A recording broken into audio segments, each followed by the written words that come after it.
شاذر کو بہلانے میں تقریباً 20-15 منٹ لگ گئے۔ اتنی دیر میں اسکا یونیفارم بدل چکی تھی۔ روزینہ نے موبائل پر نظم چلا کر شاذر کے سامنے رکھی، اسکا کو بھائی کے پاس بٹھایا اور خود فٹافٹ کچن کا رخ کیا۔ شام کو کھانا بنتا ہی تھا اور اس وقت بچا ہوا کام آ جاتا تھا، لیکن کسی روز جب ختم ہو جاتا تو دوپہر کے لیے بھی کچھ نہ کچھ بندوبست کرنا پڑتا۔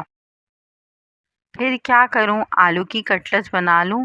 آٹا گوندھ کر اس نے پھر سے ساس کے کمرے میں جھانکا۔ کٹلس تو رہنے ہی دو، ایک کام کرو، آلو پیاز کے پکوڑے ہی بنا لو، ساتھ ہری مرچ اور پودینے کی چٹنی بھی پیس لینا۔ ان کے کہنے پر وہ جی اچھا کہہ کے واپس مڑ گئی۔ دوپہر کے کاموں سے فارغ ہو کر وہ کمرے میں پہنچی تو شاذر کے ہاتھوں میں رسالہ دیکھا جس نے اس کا سر وقت پھاڑ دیا تھا۔ اس نے بہلا پھسلا کر اس کے ہاتھ سے لے کر اس کو اس کی پہنچ سے دور رکھا۔ شاذر کی جانگنے کی صورت میں پڑھنے کا تو سوال ہی نہیں پیدا ہوتا۔ وہ ماں کے ہاتھوں میں موجود ہر چیز جھپٹ لینے کا عادی تھا۔ اس دن تو رات گئے تک اسے رسالہ لینے کی ہاتھ میں فرصت ہی نہ ملی۔ رات کو بچوں کو سلانے کے بعد جب فرحان نے اپنے موبائل پہ مصروف تھا تو اس نے جلدی جلدی 4-5 صفحے پڑھ۔ کہانی بڑی دلچسپ موڑ میں داخل ہو چکی تھی۔ اس کا برا حال ہو رہا تھا، وہ ایک ہی نشست میں مکمل کرنا چاہتی۔ اب تو لائٹ بند کر دو یار، تم نے صبح آفس تھوڑی نہ جانا ہوتا ہے، مجھے تو ٹائم پر سونے دو۔ فرحان نے موبائل سائڈ ٹیبل پر رکھتے ہوئے بڑی سی انگڑائی لی۔ حالانکہ لائٹ اس کی وجہ سے آن نہیں تھی تو بتی بجھانے کا استحقاق صرف اور صرف فرحان کے پاس ہی ہوتا۔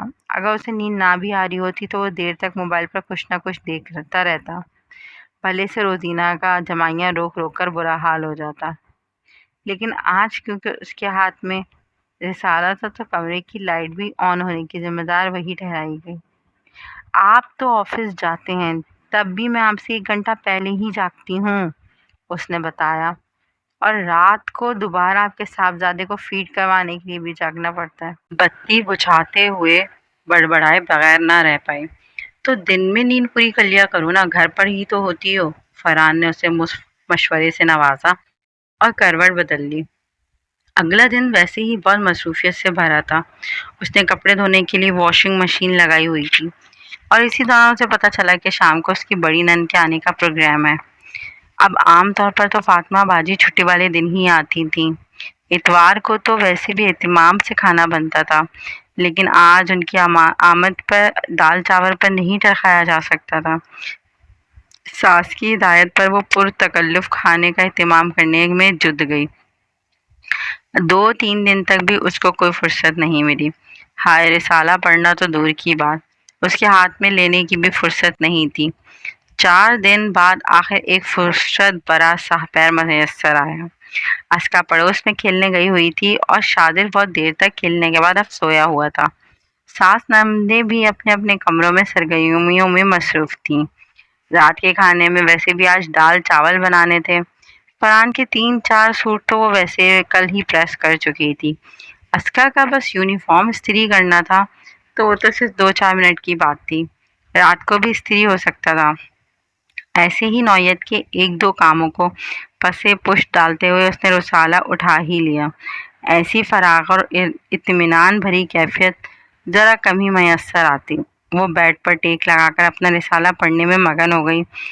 10-15 منٹ بعد اسکا کی واپسی ہوئی۔ کشف بہت بیمان ہے، آئندہ میں اس کے ساتھ کھیلنے نہیں جاؤں گی۔ ہم لوڈو کھیل رہے تو اس کا 6 بھی نہیں آیا اور اس نے اپنی گوڈ۔ اسکا، میرے بچے، چارجنگ موبائل سے اتار لو اور سنو، شفا والی ویڈیو دیکھ لو، ہلکی آواز رکھنا۔ روزینہ اس وقت اسکا کا کشف نامہ سننے کے موڈ میں بالکل نہیں تھی تو فوراً ہی بیٹی کو مصروف کرنا چاہا۔ اسکا کو دن میں آدھا گھنٹہ موبائل دیکھنے کی اجازت تھی اور آج جب وہ اسکول سے واپس آئی تو یہ وقت وہ پورا کر چکی تھی۔ اب ماں کی طرف سے غیر متوقع اجازت پا کر وہ خوش ہو گئی اور موبائل کی جانب لپکی۔ روزینہ پھر سے اپنے رسالے میں مگن ہو گئی۔ 1-2 بار بیل بھی بجی مگر اسے آواز کہاں آئی، مگر وہ تو کہانی میں اتنا مگن تھی کہ اس کی توجہ ہی نہیں ہو پائی۔ 15-20 منٹ بعد اس کی چھوٹی نند نے آ کر کمرے میں جھانکا۔ بھابھی، آپ کو امی بلا رہی ہیں، وہ 2-3 بار آپ کو آوازیں بھی دے چکی ہیں۔ خدرے جتاتے ہوئے انداز میں اس نے اطلاع دی اور واپس پلٹی۔ روزینہ نے اس کے جانے کے بعد وقت پر نظر ڈالی اور دیکھا تو 4 صفحے ابھی بھی باقی تھے، تو وہ دل محسوس کر کے سلیپر پاؤں میں ڈال کر ساس کے کمرے میں آ گئی۔ ندرت کب سے آئی بیٹھی ہیں؟ میں نے تمہیں اتنی آوازیں بھی دی، تم تھیں کہاں؟ انہوں نے لتاڑا۔ ندرت آنٹی اس کی ساس کی پکی سہیلی تھی، ان کے آنے پر پرتکلف چائے کا اہتمام ہوتا تھا، یہ اہتمام اسی کو کرنا پڑتا تھا۔ شازیہ اور فائزہ کی سخت پڑھائیوں نے تو انہیں چائے بنانے کی بھی اجازت نہیں تھی۔ وہ ندر آنٹی کو سلام کر کے واپس پلٹی اور اپنے مگن رسالے، اتنے مگن ہو کر رسالے پڑھتی ہیں بھابھی، کسی آئے گئے کی بھی خبر نہیں ہوتی۔ شازیہ کی یہ طنزیہ سرگوشی اس کے سماعتوں سے ٹکرائی۔ رسالے پڑھنے سے فرصت ملے گی تو تبھی کسی کے آئے گئے کی خبر رکھیں گی۔ ساس نے بھی طنزیہ انداز میں بیٹی کی بات کو آگے بڑھایا، اور یہ لفظ فرصت مانو اس کے کلیجے میں تیر کی طرح چھپ گیا۔ وہ پلٹ کر کوئی کرارا سا جواب دینا چاہتی تھی، مگر اس کے رسالے کی کہانیوں کے مختلف کردار آگے بڑھے اور اسے سمجھانے لگے، وہ سب کردار جو اس سے ملتی جلتی زندگی گزارتے تھے۔ ان کی زندگیوں سے یہی سبق ملتا تھا کہ گھریلو سکون کے لیے اگر 1-2 کڑوے کسیلے جملوں کو نظر انداز کرنا پڑے تو کوئی مہنگا سودا نہیں۔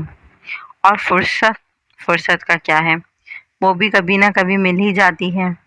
اگلے مہینہ شروع ہونے سے پہلے ہی وہ کسی نہ کسی طرح اپنا رسالہ پورا پڑھ لے گی اور اپنی کہانی بھی مکمل کر لے گی۔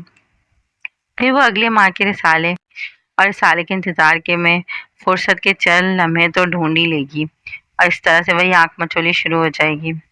وہ اپنے دل میں آئی تصویر پر خود ہی مسکرائی اور پھر چائے پانی کے انتظام میں مصروف ہو گئی۔